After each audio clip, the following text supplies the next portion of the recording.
Hello guys, നമുക്കൊരു ചമ്മന്തിപ്പൊടി ഉണ്ടാക്കിയാലോ. അതിനാവശ്യമായ സാധനങ്ങളാണ് ഇതെല്ലാം. ആദ്യം നമുക്ക് എണ്ണ ഒഴിക്കാം.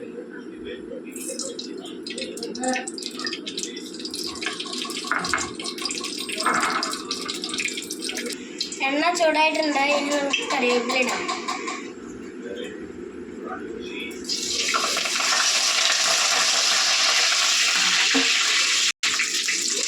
അടുത്തതായി നമുക്ക് ചുവന്നുള്ളി ചതച്ചത് ഇടാം.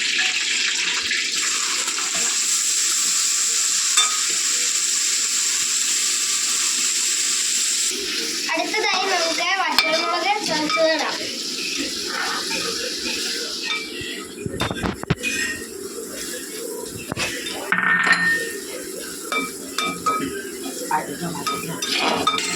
ഇതിൻ്റെ മെയിനായിട്ടുള്ള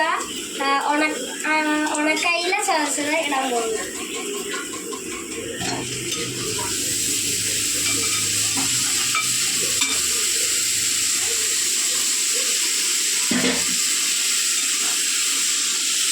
നന്നായിട്ട് ഫ്രൈ ആവുന്നവരെ ഇങ്ങനെ ഇളക്കിക്കൊണ്ടിരിക്കണം. നമ്മുടെ ഉണക്കമീൻ ചമ്മന്തിപ്പൊടി ഇവിടെ റെഡി ആയിട്ടുണ്ട്.